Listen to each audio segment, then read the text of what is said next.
ꯑꯍꯥꯟꯕ ꯃꯛꯇꯗ ꯆꯦꯅꯦꯜ ꯑꯁꯤꯒꯤ ꯃꯥꯏꯀꯩꯗꯒꯤ ꯃꯌꯥꯝꯕꯨ ꯇꯔꯥꯝꯅ ꯑꯣꯛꯆꯕꯒ ꯂꯣꯏꯅꯅ ꯏꯀꯣꯛꯅꯨꯅ ꯈꯨꯔꯨꯝꯖꯔꯤ꯫ ꯉꯁꯤꯁꯨ ꯃꯍꯧꯁꯥꯒꯨꯝꯅ ꯌꯥꯝꯅ ꯅꯨꯡꯉꯥꯏꯔꯕ ꯍꯣꯔꯔ ꯁ꯭ꯇꯣꯔꯤ ꯑꯃ ꯄꯨꯗꯨꯅ ꯂꯥꯛꯆꯔꯤ꯫ ꯋꯥꯔꯤ ꯑꯁꯤꯒꯤ ꯃꯃꯤꯡꯅ ꯏꯕꯣꯛꯀꯤ ꯌꯨꯝ꯫ ꯋꯥꯔꯤ ꯑꯁꯤꯕꯨ ꯏꯕꯤꯔꯛꯄꯅ ꯖꯨꯖꯨ꯫ ꯑꯗꯨꯗꯤ ꯃꯌꯥꯝ ꯋꯥꯔꯤ ꯑꯁꯤ ꯀꯔꯤ ꯀꯝꯗꯧꯕꯒꯦ ꯍꯥꯏꯕꯗꯨ ꯃꯌꯥꯝ ꯄꯨꯟꯅ ꯑꯃꯨꯛ ꯇꯥꯃꯤꯟꯅꯔꯁꯤ꯫ ꯋꯥꯔꯤ ꯑꯁꯤ ꯄꯥꯊꯣꯛꯆꯕ ꯃꯇꯝꯗ ꯁꯣꯏꯈꯤ ꯂꯥꯟꯈꯤꯕ ꯌꯥꯎꯔꯕꯁꯨ ꯃꯌꯥꯝꯅ ꯉꯥꯛꯄꯤꯌꯨ ꯍꯥꯏꯅ ꯍꯥꯏꯖꯔꯤ꯫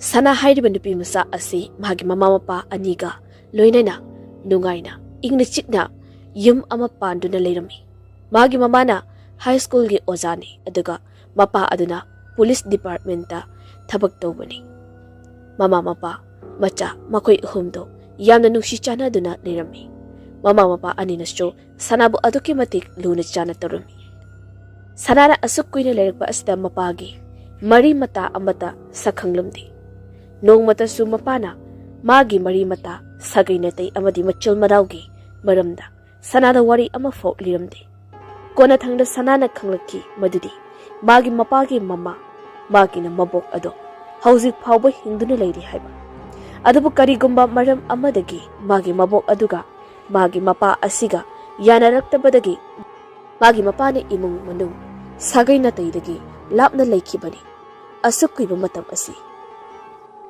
ꯅꯣꯡꯃ ꯅꯨꯃꯤꯠ ꯑꯃ ꯁꯅꯥꯅ ꯁ꯭ꯀꯨꯜꯗꯒꯤ ꯍꯜꯂꯛꯄꯗ ꯃꯥꯒꯤ ꯃꯃꯥꯒ ꯃꯄꯥꯒꯗꯨ ꯂꯝꯕꯤꯗ ꯒꯥꯔꯤ ꯑꯦꯛꯁꯤꯗꯦꯟ ꯊꯣꯛꯂꯤ꯫ ꯍꯧꯖꯤꯛꯅ ꯍꯣꯁꯄꯤꯇꯥꯜꯗ ꯑꯔꯨꯕ ꯐꯤꯕꯝꯗ ꯂꯩꯔꯤ ꯍꯥꯏꯕ ꯄꯥꯎ ꯇꯥꯔꯛꯈꯤ꯫ ꯃꯗꯨꯗꯒꯤ ꯁꯅꯥ ꯑꯗꯣ ꯍꯣꯁꯄꯤꯇꯥꯜꯗ ꯂꯥꯛꯂꯝꯃꯤ꯫ ꯃꯥꯅ ꯍꯣꯁꯄꯤꯇꯥꯜ ꯌꯧꯔꯛꯄ ꯃꯇꯝꯗꯗꯤ ꯃꯥꯒꯤ ꯃꯃꯥꯒ ꯃꯄꯥꯒꯗꯨ ꯐꯤ ꯑꯉꯧꯕꯅ ꯃꯁꯥ ꯄꯨꯝꯕ ꯀꯨꯞꯇꯨꯅ ꯍꯣꯁꯄꯤꯇꯥꯜꯒꯤ ꯕꯦꯗꯇ ꯍꯤꯞꯇꯨꯅ ꯂꯩꯔꯝꯃꯤ꯫ ꯁꯅꯥꯅ ꯍꯣꯁꯄꯤꯇꯥꯜ ꯌꯧꯔꯛꯇ꯭ꯔꯤꯉꯩ ꯃꯥꯒꯤ ꯃꯃꯥꯒ ꯃꯄꯥꯒꯅꯗꯤ ꯇꯥꯏꯕꯪꯄꯥꯜ ꯊꯥꯗꯣꯛꯂꯝꯃꯤ꯫ ꯃꯈꯣꯏꯒꯤ ꯑꯔꯣꯏꯕ ꯃꯤꯀꯨꯞꯇ ꯁꯅꯥꯅ ꯋꯥꯍꯩ ꯑꯃ ꯐꯥꯎꯕ ꯍꯥꯏꯕ ꯉꯝꯍꯧꯗ꯭ꯔꯤ꯫ ꯁꯅꯥꯒꯤ ꯃꯃꯥꯒ ꯃꯄꯥꯒꯁꯤ ꯁꯤꯔꯦ ꯍꯥꯏꯕ ꯄꯥꯎ ꯇꯥꯔꯗꯨꯅ ꯁꯅꯥꯒꯤ ꯃꯄꯥꯒꯤ ꯃꯃꯥ, ꯃꯥꯒꯤꯅ ꯃꯕꯣꯛ ꯑꯗꯨꯁꯨ ꯂꯥꯛꯂꯝꯃꯤ꯫ ꯃꯕꯣꯛ ꯑꯗꯨꯅ ꯁꯤꯜ ꯂꯥꯡꯕ ꯇꯧꯗꯨꯅ ꯁꯅꯥꯒꯤ ꯃꯃꯥꯒ ꯃꯄꯥꯒꯒꯤ ꯑꯁꯇꯤ ꯑꯃꯗꯤ ꯁꯣꯔꯥꯠ ꯐꯖꯅ ꯄꯥꯡꯊꯣꯛꯂꯝꯃꯤ꯫ ꯁꯅꯥꯒꯤ ꯃꯃꯥ ꯑꯃꯗꯤ ꯃꯄꯥ ꯑꯅꯤꯒꯤ ꯃꯤꯡꯗ ꯂꯩꯕ ꯄ꯭ꯔꯣꯄꯔꯇꯤ ꯈꯨꯗꯤꯡꯃꯛꯁꯨ ꯃꯕꯣꯛ ꯑꯗꯨꯅ ꯁꯤꯟꯗꯨꯅ ꯁꯅꯥꯒꯤ ꯃꯤꯡꯗ ꯂꯣꯏꯅ ꯄꯥꯟꯁꯤꯜꯂꯝꯃꯤ꯫ ꯃꯃꯥ ꯃꯄꯥ ꯑꯝꯇ ꯂꯩꯇ꯭ꯔꯕ ꯌꯨꯝ ꯑꯗꯨꯗ ꯁꯅꯥ ꯃꯇꯣꯝꯇ ꯂꯩꯕ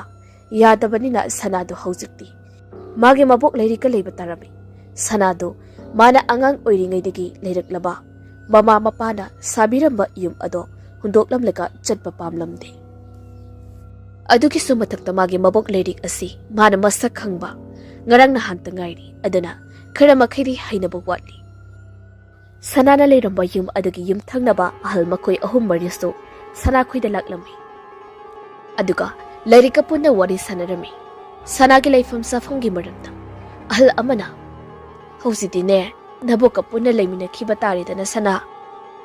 ꯁꯅꯥꯗꯨ ꯅꯤꯡꯉꯝꯗꯅ ꯍꯪꯂꯛꯑꯝꯃꯤ꯫ "ꯑꯩ ꯁꯦꯡꯅ ꯑꯕꯣꯛ ꯂꯩꯔꯤꯛꯀ ꯂꯩꯔꯗꯣꯏꯔꯥ? ꯏꯃꯥ ꯄꯥꯕꯅ ꯁꯥꯕꯤꯔꯝꯕ ꯅꯨꯡꯁꯤꯔꯕ ꯌꯨꯝ ꯑꯁꯦ ꯍꯨꯟꯗꯣꯛꯂꯝꯂꯒ?" ꯑꯍꯜ ꯑꯃꯅ ꯑꯃꯨꯛ, "ꯑꯗꯨ ꯅꯠꯇ꯭ꯔꯕꯗꯤ ꯀꯔꯤ ꯎꯄꯥꯏ ꯂꯩ ꯍꯧꯖꯤꯛ? ꯑꯩꯈꯣꯏꯅ ꯅꯪꯕꯨ ꯃꯤꯀꯨꯞ ꯈꯨꯗꯤꯡ ꯌꯦꯡꯁꯤꯟꯕꯁꯨ ꯉꯝꯂꯣꯏ, ꯑꯗꯨꯅ ꯅꯪꯒꯤ ꯑꯕꯣꯛꯀꯤ ꯃꯅꯥꯛꯇꯅꯦ ꯑꯣꯏꯅ ꯂꯩꯔꯨꯔꯣ ꯁꯅꯥ꯫ ꯂꯥꯏꯔꯤꯛꯅ ꯑꯩ ꯑꯃ ꯂꯩꯅ ꯂꯩꯅ ꯀꯩꯒꯤ ꯑꯩꯅ ꯑꯩꯒꯤ ꯏꯁꯨ ꯅꯨꯄꯤꯕꯨ ꯃꯇꯣꯝꯇ ꯌꯨꯝ ꯑꯁꯤꯗ ꯂꯩꯍꯟꯗꯣꯏꯅꯣ? ꯑꯩꯒ ꯄꯨꯟꯅꯅꯦ ꯑꯩꯒꯤ ꯌꯨꯝꯗꯨꯗ ꯂꯩꯔꯨꯔꯗꯣꯏꯅꯤ꯫ ꯏꯁꯨ ꯊꯣꯏꯕꯤꯁꯤꯗꯤ ꯃꯥꯒꯤ ꯑꯋꯥꯠ ꯑꯄꯥ ꯄꯨꯝꯕ ꯑꯩꯅ ꯂꯣꯏꯅ ꯌꯦꯡꯁꯤꯜꯂꯒꯅꯤ꯫ ꯃꯥꯕꯨꯅꯦ ꯑꯩꯅ ꯆꯦꯛꯁꯤꯟꯅ ꯊꯝꯒꯅꯤ." ꯂꯥꯏꯔꯤꯛꯇꯨ ꯃꯃꯤꯠꯇ ꯄꯤꯔꯥꯡ ꯏꯍꯧꯔꯛꯇꯨꯅ ꯑꯃꯨꯛ ꯃꯈꯥ ꯇꯥꯔꯛꯑꯝꯃꯤ꯫ "ꯑꯩꯒꯤ ꯏꯆꯥꯅꯨꯄꯥꯁꯨ ꯃꯃꯥ ꯑꯩꯕꯨ ꯋꯥꯔꯧꯗꯨꯅ ꯆꯠꯈ꯭ꯔꯦ꯫ ꯑꯩ ꯑꯃ ꯂꯩꯅ ꯂꯩꯅ ꯏꯁꯨ ꯅꯨꯄꯤꯁꯦ ꯁꯦꯟꯅꯕꯤꯗꯦ ꯍꯥꯏꯅꯅꯦ ꯂꯩꯔꯝꯂꯦꯗꯒꯤ ꯏꯆꯥꯅꯨꯄꯥꯅ ꯋꯥꯔꯧꯈꯤꯕꯗꯣ ꯑꯩ ꯄꯥꯝꯗꯦ." ꯑꯁꯨꯝꯅ ꯂꯥꯏꯔꯤꯛꯅ ꯑꯗꯨꯛ ꯊꯃꯣꯏ ꯁꯣꯛꯅ ꯍꯥꯏꯖꯔꯕ ꯑꯗꯨꯗ ꯁꯅꯥꯁꯨ ꯌꯥꯗꯕ ꯉꯝꯗ꯭ꯔꯤ꯫ ꯀꯣꯟꯅꯊꯪꯗ ꯁꯅꯥꯁꯨ ꯃꯥꯒꯤ ꯃꯕꯣꯛ ꯂꯩꯔꯤꯛꯀ ꯂꯩꯔꯨꯅꯕ ꯍꯥꯏꯕꯗ ꯑꯌꯥꯕ ꯄꯤꯔꯝꯃꯤ ꯃꯁꯥꯅ꯫ ꯂꯥꯏꯔꯤꯛꯀꯤ ꯏꯃꯨꯡꯁꯦ ꯈꯔ ꯄꯩꯁꯥ ꯄꯥꯏꯕ ꯏꯃꯨꯡ ꯑꯣꯏꯕꯖꯥꯠꯅꯤ꯫ ꯃꯥꯒꯤ ꯇꯣꯉꯥꯟꯅ ꯄ꯭ꯔꯥꯏꯚꯦꯠ ꯗ꯭ꯔꯥꯏꯚꯔ ꯑꯃ ꯊꯝꯃꯤ꯫ ꯑꯁꯨꯝꯅ ꯗ꯭ꯔꯥꯏꯚꯔ ꯑꯗꯨꯅ ꯊꯧꯔꯒ ꯂꯥꯏꯔꯤꯛꯀ ꯁꯅꯥꯒꯁꯨ ꯕꯦꯛ ꯁꯥꯏꯠ ꯑꯗꯨꯗ ꯐꯝꯂꯒ ꯁꯨꯝ ꯒꯥꯔꯤ ꯑꯗꯨ ꯇꯣꯡꯂꯛꯄꯅꯤ꯫ ꯂꯥꯏꯔꯤꯛꯀꯤ ꯃꯌꯨꯝ ꯑꯗꯣ ꯌꯧꯔꯛꯂꯤ꯫ ꯃꯐꯝ ꯑꯗꯣ ꯆꯤꯡꯌꯥ ꯑꯣꯏꯅ ꯇꯧꯏ꯫ ꯌꯨꯝ ꯅꯥꯟꯅ ꯂꯟꯅ ꯂꯟꯅ ꯇꯥꯏ꯫ ꯃꯌꯥꯝꯅ ꯂꯝꯍꯥꯡ ꯑꯃꯗꯤ ꯎꯃꯪꯒꯤ ꯁꯔꯨꯛ ꯑꯣꯏꯅ ꯇꯧꯏ꯫ ꯂꯝꯍꯥꯡ ꯑꯃꯗꯤ ꯎꯃꯪꯁꯤꯡꯒꯤ ꯃꯔꯛꯇ ꯂꯥꯏꯔꯤꯛꯀꯤ ꯑꯆꯧꯕ ꯌꯨꯝ ꯑꯗꯣ ꯃꯁꯣꯡ ꯐꯟꯅ ꯂꯦꯞꯂꯤ꯫ Chauraba wanglaba gate aduki mamangda gari adu khami thangnaba mikupta Keeper amada gate adu hangtukle aduga gari adusu yumzau aduki sumangda thozili Sumangdo gari do khamlaba matung lairik amadi sanado gari dagi kumtharaktuna yum adugi mapalgi saktam ado yenglingai driver aduna sanagi pochei ado happa luggage sing ado yum aduda pusinki Yum ado chauri haibaki mati yengbada akiba poi sariba style amadi decoration sing ado hek yengbada akibagi masak ohelli Yum adugi khwaidigi matolda musin muba kwak amakhak lakna khongliba aduna sohena akibagi masak ohelli Yum adugi akiba saktam aduda makhong ado thangjinba taladuna sanadi leplaga leiringai nupi ahum khak yum manungdagi thoraklami Makoy ahumdo amuwa pizol ngakta setli masamana amadi masak singado hek yengbada but sanabi nupiga mali Makoy ahumgi marakta nupi amadi yum aduda thabak mating pangnanaba leiba helper oira mali aduga atopa nupi aniduna lairikki mari mata mali Lairik na hairak labi sanada lao imungi miyoy singni ada lairisi nakoy ni masak khangnahangi abokna asam na haiduna sanaga lairik kado Nupi ahumduna mangoda lepliba adomda laami. Lairik na haira ami nupi ahum aduda. Yenguto mahak asi aikoygi ne kakamangi ki macha nupi ni. Maming na sana kaubani mabon luna tawbiyo ko. Sanado nupi ahum aduda no fet sile adubo nupi sing adudi. Iting ba saktamda mangoda adumak yenglagali. Lairik na amuk makatarik lami sanada. Aduga ne mahagiming na binagawi. Yung sige helper ni. Magi nane babado yum asida diaper oina leirambani adubu magi baba nane yum ase thadokuna chakhraba matungda magi baba adusune adumak leikidri aduga ne manane Sophia kobani magi nane tanu makoi anina machil manawni nangi hekba chawgi ne machani asamna makoi sing ado masak khangna halaba matung lairik na mang thana yum manungda changba hawi Sophia ga tanugana sanaga Tungda mangda changminarak lami. Sophia na hairak lami sana khakta tananaba maungda. Yumsida kuina legeno. Yariba makai khari thuna chitkinaba taw. Yumse afaba mafam nati. Chana chatlamadagi ngakchana na Sophia da yengduna hangak lami. Kay haiba no je. Tanuna amuk hairak lami. Nangna yumsida lakpa haise. Nangi khwaidagi asoiba thabakni. Tanja adada lairik na sarabu kaurak lami. Ma Masagi roomda changkinaba haiduna sanado nupi aniduna pirakliba warning ado thoina khanjiluda mamai ado hutlaidana prap magi room oigadawriba adomda changki bina Sophia amari tanu makoi ohomdo sanana changkibado ningamda yengduna lehawi bina machina tapna sonji manganadi khangjadadana tawjarini do Lairik ka sanaga su sanagi room manungda ori sanarami. Lairik na hairik nami. Puchay loy na suraba na tra. Fazana layo ko. Nangi awat pa ama hek gay baga na bubok ta haira up.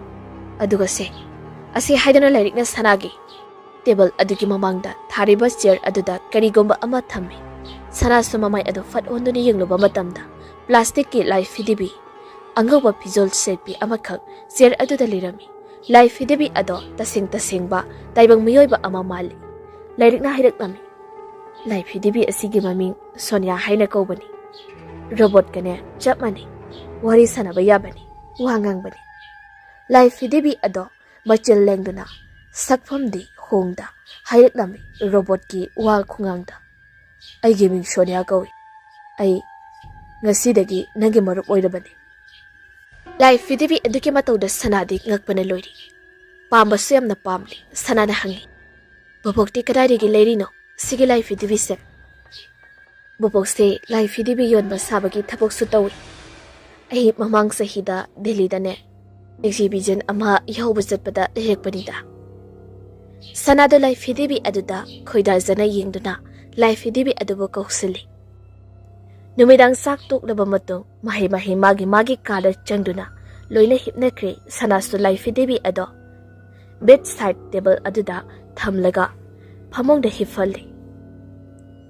ka adugi blubsu muthatuna table lemdo pikna thali aduga blanket aduna thabak ma payong chingkhatuna tumba themi minute kharegi matung sana so lakak tumthaba hokri matang adudani magi best side table da thamdiba life fidibi ado mangak phak lai thoroktuna sanalomda onselakhiba ado sanara tumduna leiriba saktam adu uriga life fidibi ado nokfet tawraklami pung ama ani amuk housing kri sana sunungai ni tumli matang adudani sanagi room adugi thongnau ado mapaldagi kanaguba amana thinglakpakumna kokok haina makhol ama tarakpado ahanbadi sana tumduna leiba oibana makhol ado tarodi adubo kokok haina thilakpa ado lepa leita hanjin thilakpadagi sana makeup thogla ami makhot ani na mamito suru noiduna leiringai mahakso kokok thinbagi makhol ado sanagi na kongda taraklami sana magi phamung na kanda leiriba blood kit sweet ado namduna ontori room ado pungan ngali tanjadura amukso taraklami kokok thinbagi makhol ado hadaki sana phamung ado famna thonglomda yengi adubu makhol ado thongdagi tarak padatti khanduna mamai ado koilai leiduna yengbada uri thongnau ama paliba ado sana phamungdagi tapna kumthei aduga thongnau adomda laami mana thongnau adugi manak yoba ngamdringai ikhang khangudana thongnau ado fat launa masa matomda hangtoraklami thongnau adugi wangbada yamnan nakna nupi amakhak leptuna mangonda yengduna leirambado ubada sana khangprek khangna tunglumda khongpham ani ahum hali nupi ado masang mataw yamna faji kuchu ngoro ngawi mamit tarawi masa mushinmai hek yengbada taibang kanagi thamoi sumat pangamba masak tamni sana makhutuna thabakta thamlaga sor ama sangno hontoi aduga nupi aduda yengduna hangla ami nang kanano aige thonau thilak ido hegino ahing athing masida nupi adu khumdi mai thongda emotional amta utta aduma yengduna lei sanada nupi ado wakal soidabi angobi oirangani haina sanana khalami wakal soidabi nupi oiramlabadi mana ahing athingba asida mige thongnauda thong thiliba ase thilak langkhidra sana thongnau adugi manakta sangsile aduga amu hangi nang kanano haibani sanara adom hek haibaga magi tung oirapna floor da table gumba sofa gumba ama singduna chatpagi makhol ama taraklami sana matung da foot on di yengi magi wakhal nara karino room adu da thariba magi study table amadi chair ado khajik machi lengbagumna tawrami sana second khara yenglamlaga maduki matung thongnau adomda amok mamai leiduna yenglaklami nupi ado handakte sanada akiba mirok ama nokduna yengduna leirami nupi adugi mirok tu ubada sana masada hainadaba amaga faurami kulai thuna ma thongnau ado prapap thingjali aduga magi phamung tamna gamgam laktuna phamungde kakhatlaga phammi kan kanaba matam natti amuksu magi roomgi thong wangmada mioi ama chatpagi kruk haiba khongthang makhol ama amuk taraklami achikpa ahing oibanina makhol ado ninduna tai magi roomda sana sor amurak sangna hontoi aduga phamung aduda famna thong aduda munni yengduna le kruk haiba khongthang makhol adu susunglep leptraba aduda sana phamungdagi amuk kumthei aduga thonglomda la ami thong ado manungdagi tapna hangtoi aduga masana manungda leiraga mangak tamak chepthaduna room adugi wangmada hallway pareng leiriba adomda yengla ami matam aduda uraklami phi amuba gakta setpi nupi ama hallway pareng aduda tapna tan tha amara chatliba ado nupi ado mangolomda matung onsinbana masana nupi aduga saktamdi khangbangamdri bina oirabai ningladuna sanana kawi isebina aduba nupi ado adumak mangoda matung onsinduna tablap chatli handakti khonjal khitang wangkhatna sanana kauraknami amukso isebina natro sanana kauriba ado mangonda natagumna nupi adona adumak tabli chakhibada ubada handakti sana ado khajik sauningdap tawraklami akiba su phaudaba natti masada siraga si changlaga chang haibagi wakhalda sanana handakti khonjal khawang wangkhatli nanado tadro nangona natro aina hanjin kaurise asuna sanana makol ado hauna hairakpa aduda hallway parengda leirimba room anida gi thong ado fat fat hangdur ami room amana Sophia ga tanuga room ni aduga atopa amaduna bina gi room ni bina na thongzil aduda leplega sana tana na ba korek lami sana kaidorege sana su bina na korek liba maikai edonda fat yingla ami bina na thongzil aduda leplega lirami ba adu ubada sana mil swai lauki thangna ba mikupta mama edo fat amu leiduna ngasai nupi aduna mangolomda tung onsenuna laptak chatkiba maikai adomda yenglakpa matamda nupi adudi chatlamdri hallway paring ado hang hangduna leramni sana lawai luton gi sangadu chap chap yumki matenda gut yo thadana amu binaromda yenglakpa matamda binagi room leiriba adugi paringi aroibada phi amu ba setpi nupi ado amu chatuna lerami hadakti nupi ado mangolomda mamaida onsilaklami adubo khajik lepa mafam oibana nupi adugi maithong sanana laksin mangamdri sana pakatna mamit ado lauthokna haireklami asida leiri aigi sanagi wahang aduda jingnaraduna bina Sophia amadi tanu makoi ahumdo binagi matunglomda yengi sanana yengliba maikai adomda adubo makoi ahumnadi kanasu uba phangnamdi khangloi sanada akiba akhangba piri haiba adubo kiba fanaba haiduna binana haireklami kanamna tise sigi yumsida thabak tongnaba leirambani maso hengda sumaina toina adom chatpani kigano nangi kadu sango hengya ho thengni adubo sanadi binana hairiba wado thajaba ngamlam binada nataba Sophia amadi tanunasu mabo themjin birakpa aduda sanana su wa makha taramda magi room aduda jangkri thong chitna thingzili aduga magi phamungda kakhatuna tumlammi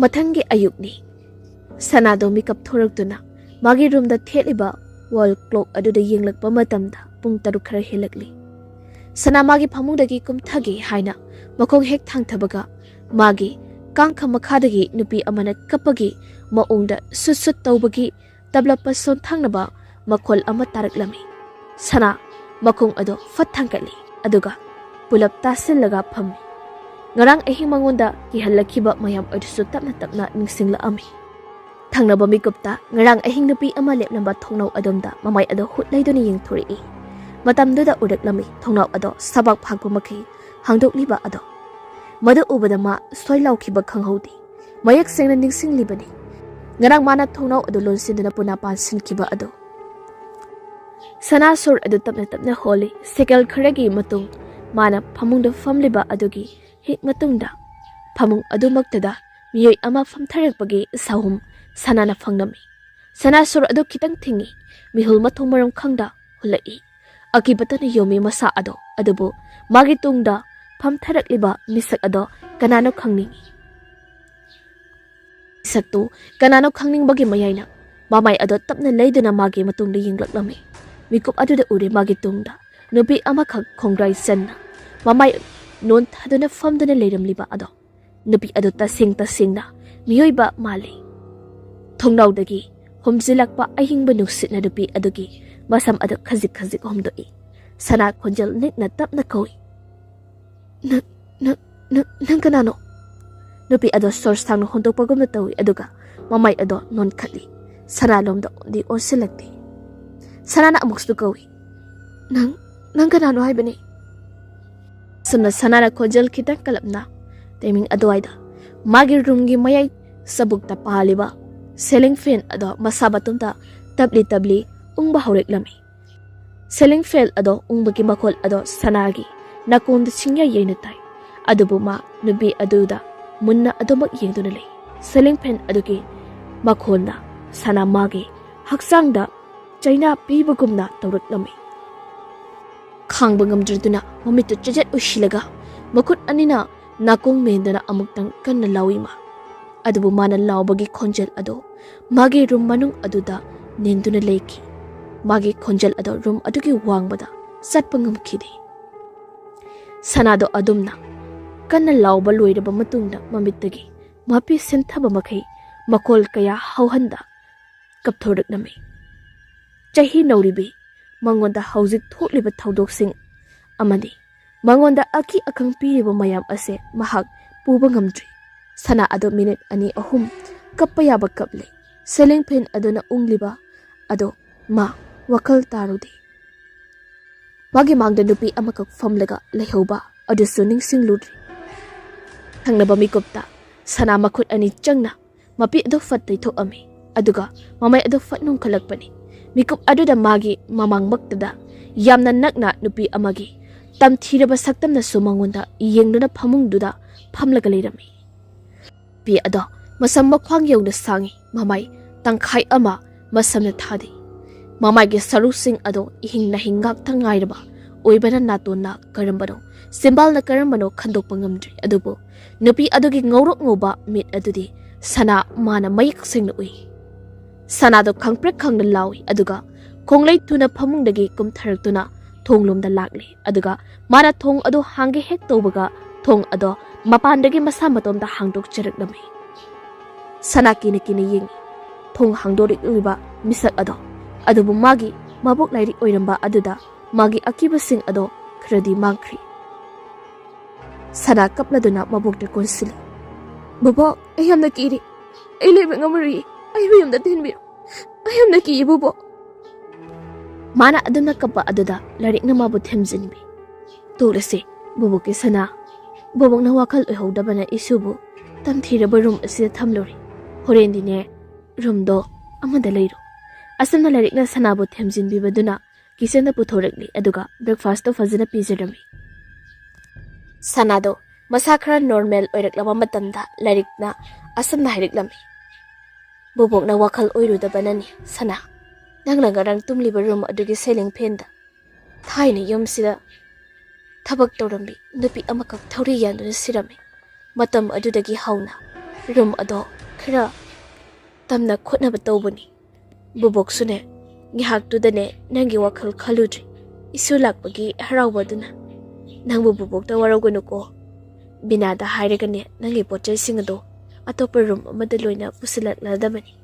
Bubok nane chathok aduga ne yungi ne maningda ne garden leibani aduga ngahak pham wakal ingthananaba. Asamna larik na haibagi matung ena sanado breakfast table loiraba matungda yum aduga maningda leiba garden aduda chatkirami. Aduga binana so sanagi pochi sing ado amatu chithada sanagi anawba room adumda puraklami. Garden aduda sana ado asum chatunale makal singgi thariba leising ado asum yengla ami. Akoy bodu round oina chawrakna yenglaga madugi matung sana hak macha ama sariba adomda laktuna hak manung aduda famlami. Manung aduda famna mana asamna yenglakpa matamda hainaw pambi achoba garden adugi kachil oinamna hauriba adugi marumda nyoi amakak famduna leibagi mami sami gumba ama sanagi mita uraklami. Miyoy ado garden bu senaba gardener oirangani. Ngasay makai thabak tawrubagi waradana pothariba male haina sanana khalami. Pungkhay muk kisangdi sana ado akoy badu yengna leirami. Ngasay mana mami sami oina ukiba miyoy adugi saktam adudasu ma thoini yengsaludri. Adugi matung sana ado yumlomda changlagi haina formlambadagi hawgatlaga. Ngasaygi hainong makong adomda fat yeng thorakpa matamda amuksu uraklami. Ngasay mana ukiba mami sami adomak hausuksu phamduna leiramliba ado. Sanado makong tabli thangduna hainaw makong adomda changsilaklami. Adubu mana asum naksilakliba makay mami aduso asum mangki. Sana ado asum lakpa na hainaw makong ado yori. Mapam ado yorokpa matamdari mapam ado ihang-hangduna leirami. Sana ngakchana na mamay ado koilay leiduna yengi. Tanja adu magdadani magi makut oigi kudang aduda kanaguma miyoy amagi ing lawba khut amana paisilikpa ado. Sana mihul ado sway lawki mamay ado fatluk thaduna magi makut duda yenglakpada ngawrok ngawba sangtak tawba khut amakak na magi makut pailaklaga thadok khiba ado mami sami oina nasip na uhawi. Sana magi akoy bado mamay lukthaduna yengi aduga aroibo oina magi makut aduda yenglakpa matamda hausik khut amana pairakhiba adugi dakfam oina musin muna khamtik tuna tarami maina chakhibagumna numidangi dinner tok na matung sana ado magi mabok lady kaloinena kitchen-dagi thuliklami living room adomda laktuna sofa aduda family makhui ani aduga lairiki family ki photo sing hapa photo album ado asumna yinglami sanada photo adum sum yelakpa matamda magi mapaga nupi amaga namina fa photo amakhak sanana thengnirami nupi ado magi mama nati makhui imungi miyoisu nati sanana hangi lerikta bobo sigi photo da uriba nupi sibu kanano ho mahak se yes na ko nangi babaga mamaga adugane binagi babaga makhui singse ihamna luna tinarakpa thaina sana amu hangi oh ado hausi sigi nupi se kaida satkrage mayum pan khraba lairik ado ningam da khontok ta khumi nupi ase laikhidre khara koiri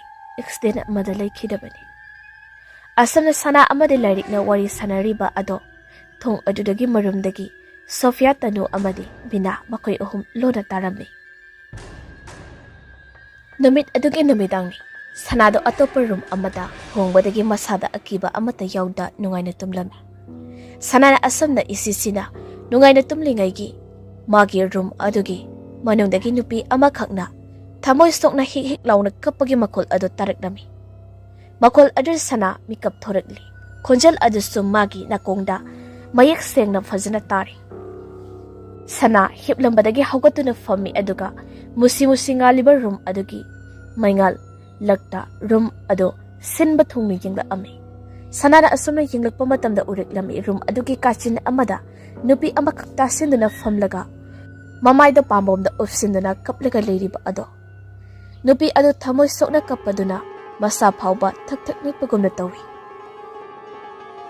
sana phamungdagi haugatli aduga nupi adugi manakta na tabli asum changsilaklami mana nupi adugi nakanda hek lepaga nupi adu mamai ado fatnong khal tana sanada yengla ami ngasai ayuk sanana ukhiba magi phamungda famlaga mangoda munni yengla khiba masam mamai tangkhai khumjinbi mamit ngaurok ngaubi ihing na hing sabi nupi adoni sana khangprek khangna ima haine kana lawi nupi ado mamai degi I jor chen therek bu makhei sanada kana laurami mathangda nangi thawai laukrani sanada mikap khangthok thorat lami masa pomba humangna punglup lup lei hiplabadegi haugatuna phammima aduga sor adu thabet honduna room adugi akoi baduda yenglaklami adubu kana sulaiba udi ma khangtani room aduda leiramni sana machinda tapna soli maki manghaidunida asi haidura sanado phamungdagi haugatli aduga room adugi kitchen oirapna filter leiriba adomta laklaga filter dagi ising yai glass amada glass to mapik thana ising yaraba matung glass ado thangkatuna thaki het tobaga kerigumba saktam ama sanagi mamita urak lamai sana magi makuta pairamba glass ado lemaida thatakri munna yengduna lei ma world aduda angangba mayik chawna irami wahai khara mathangda nangi thawai laukrani madogi hek thangnaba mikup adudadi life fedibi sonia ado matamna paiduna lakba ado aduga life fedibi ado sanada munde yengduna ahangma malang lakta adumak paiduna hairat nami hingchabi amagumna ayakpa khonjalda mafam asidagi lamna jakro natrabadi nang soidana hatkrgani wado hairam laga life fedibi ado leimada pop launa takhirami life fedibi aduna hek tarakpaga sanaso kamdauna no khangda laimai aduda gyan mangna takhi minute khregi matung sanado tarang amada hogolai aduga ayingba amada chungching yengduna lai kamlaga laiki sana famliba aduki mamangda mingsal amasulai adubo mingsalda uriba sanagi saktam adudi akibagi masak oiri masamana ipha phare mamitu sungak sangang sali mamai aduso I thangnaba making nguruk ngawi aduga laikrak satpagumna amuba ma I chatli setliba phijol aduso ihingna hingtana tairaba manjinaraba angoba phijolni Asengba uriba sanagi saktamga mingselda uriba saragi saktamga kayada tayonariba life dibi aduda changduna leiriba laman khomningbagi mairina chaklaba thawai ado haujikti sanagi haksangda changkhri ahing adugi thaudok-tagi sanagi maong matau sajatlichat amadi wangang sangang kayada ahungba lakhi magi matau adu urega yum aduda leiriba makoising ado chingdaba asum helaklami ayamba matamda sana ado mana chagadaba sak saruktu laktana langthokani Maingal fangba mafamdagi lapna leigani matomta tumina ungduna famgani maduga magi life dibi sonya ado nungsina mathad chena kongani nongma numit amani lariktu sanagi manakta sangduna wari sanaba hori maduda sanana sawbaga loinina lairiki mangaksam ado laikhatni maduda bina Sofia amadi tanu makoi ahumna lairikpu sanagi makuttagi kanwiki ngasisu sana ado magi hongnabi lairik oba yadabi tawrakpadagi dative drug ama kaptuna mabu namduna tumhanki madugi matung bina Sofia amadi tanu makoi ahumna sanabu magi room aduda purakduna tumhalami bina na haidaklami haujikti sanada asengba wari pumba khanganba matam yoraba rakhali Sofia nasu hoise bina ngali ngasidane asengbado khangalobuna fari binana wado makha amuk taraklami phatraba thawung adudagi sanabu tekta kaidana ne lehendaba yadi miyoi amakhakna sanabu kanba ngamgani asamna hainaraba matungna sanabu ningthijana hifalaga makoi ahum adu room adudagi tholaki makoi ahumna room adugi thongdo hek thingjinbaga sanagi masadagi Maiku anguba khara tapna paithoraklami maiku sing aduna nupi amagi sabal olaklami aduga nupi aduna penjabagi mirok aba sanada yengduna rokse abukso nungsina sanada yengje sanana makeup tholakpa matamda bina Sofia amadi tanu makoi ahumdo magi phamung aduda famduna mabu hawgulakpa ngaibagumna leirami makoi ahum tanaba atopa mami sami oina tauba saktam amaso chanagi mita ui sana masa ado tapna haugatli aduga ngaksana na hangi kaino aina tawramise aina lariba pibamse kaidano kaino aina tawrise aina lariba mafamse kaidano asi haidana sanado phamung aduda nga therga phamduna mana mami sami oina uriba saktam aduda mamit kupta munna yenglami saktam adusu asum magi nakta changsila ami naksilaklaba asida khangli ngasida histehi khiragi mamangda sikre hairiba yaisnagi saktam ni haiba yaisnagi saktam ado changsilaktuna magi mangda famlaba aduda sanagi masada leramba charangnaba khudingdo loina kokpagumna tawki Sofiana hana haire nangna khangningba wa kaya ama leramgani haiba ai khangi adubu mayamdagi khwaidiki maru oiriba yum asige sagai asige oiriba phibam asini sanadu ngakchana na wa ama haige tawi adubu yaisnagi thawai aduna langado haingano maongda inge tawrakpa aduda sanadu tumina leki Sofiana wari ado mathang liba haurakki ibok lairikse nangna khaliba nupi ado nati madi yamna fatabi lai sanabi migi thawaibu lai fataba saroi ngarei singda kathokpa ngambi nupini sagai asigi ningol amadi mausingda masak phajaba amabu hek yauraknaba abok lairikna nupi ado lai fataba thawai da kathokani aduga thawai adugi mahei oina ma omor oina hingma ngamgani asam hek hairakpaga sanado ngakpa amadi pakhatpa ani punsinki makoina machinda thamlaga mamit ado lauthokna Sofia da yengi binana umu makha tariklami iboki nupa pupu aduna ibok pune hundoklamlaga atopa nupi amal auduna leiki madugi sauningba amadi kalakpa aduna maram oiraga ibok lairikse lai fattaba sanaba horaki amadi masak matau fajabi nupi khudingma mana lai fattaba singda thawai kathoki mana fattabagi sangse yengo Sofia amadi tanogi hek mamadu fawba lai fattabada kathoki Mikup aduda Sofia amadi tanudu mamabu ningsinglagtuna kapli tawriklami. Binana amuk makha taraklami. Yasna hairiba nupido nangi babagi haibokni. Makoy ani yamna luna chana nungsinana loini.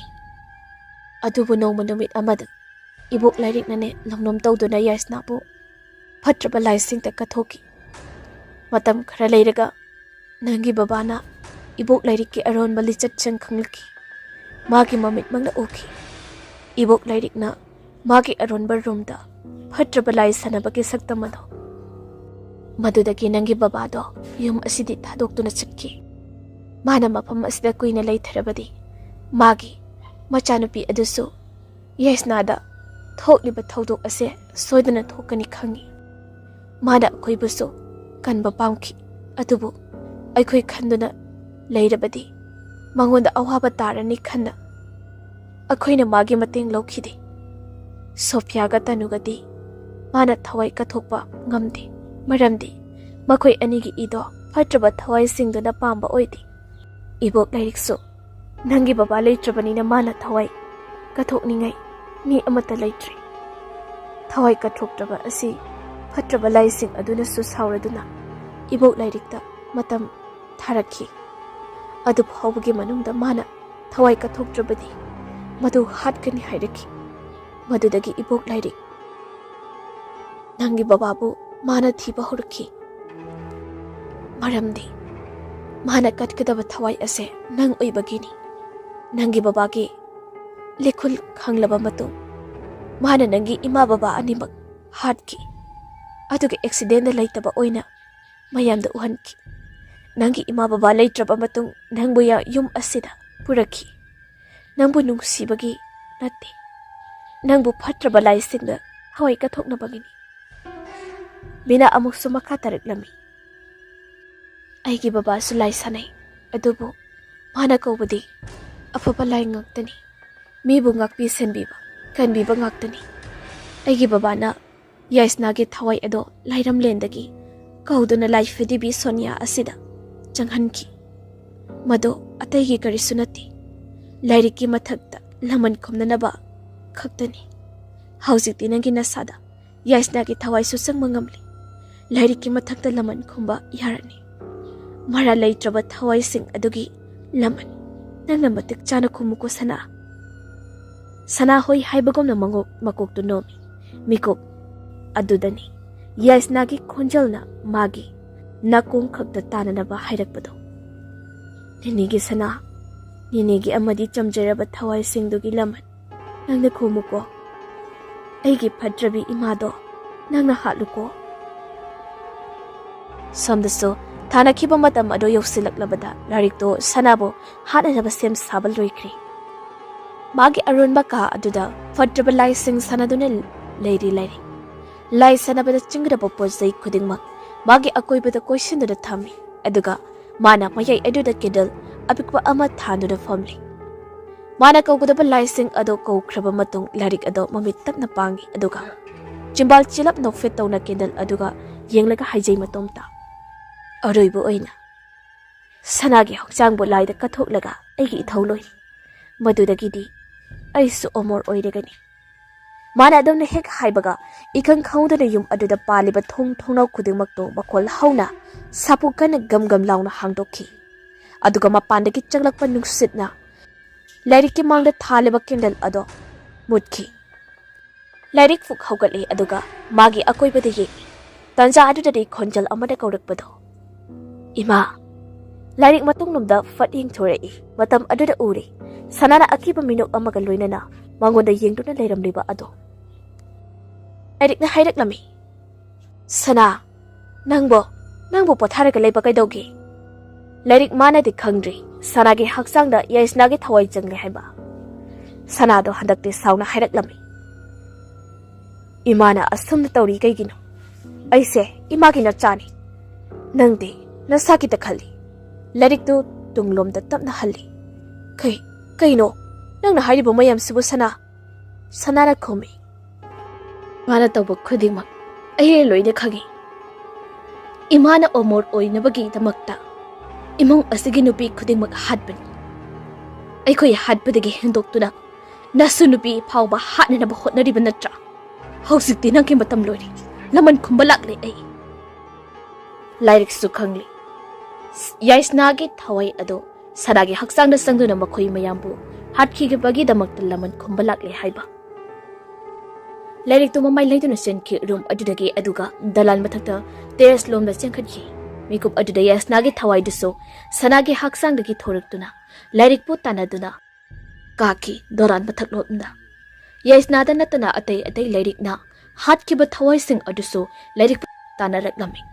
Sanane leimaida tariba adugi manakta bina Sofia amadi tanusu changsalakuna sanabu hawgatpiri aduga makhoi mari punna dalan mathakta karaklami aduga mamit pen yengzi thawai sing aduna larikpu hatbadu lairingna teres mathakta yaurakpa matamdadi mana hatkiba mioi sing adugi thawai duna mafam aduda akiba saktamda leirambaduda magi chenfam leitri mamitagi mapi ira thangma makhai mamai edo koilai leiduna magi chenfam adubu magi chenfam laitri lairik tu aroi bo ina thawai singdu de yenglami thawai sing ado tapli lairik ki manak ta chaksalakami aduga lairik su tunglon da sumhali mana sumhanduna lakpada terrace ki matai yaurakli makhung thangpham laitri matam aduda thawai sing ado akhaba miro ama noktuna lairik ta yengi aduga akiba sakam na mangonda ki halaklami Thangnaba mikupta yaisnagi thawai aduna lairik tamna kanna pasilai matam aduna lairik to ma amuktang kanna lauromlaga dalan mathaktagi makhada taki thangnaba mikupta magi hakchangna leimaida sapu kanna tabagi makhol aduna pungnin nili mafam adu lairiki phibam tadraba asiba haksang aduna ikhenglakta taduna leiba du urega thawai sing aduna penbagi minok noki adugi matung sana bina Sofia amadi tanu makhoi marina lepliba adom da hinglakduna nuksiba minok ama noklaga tandan onduna atya tamna paikhatki thawai sing aduna paikhibado makhoi marina nuksina yengjahoy matang asida wari asi loijari wari asi pathokchaba matamda soikiba lankhiba yawrabasu mayamna ngakpiyo haijari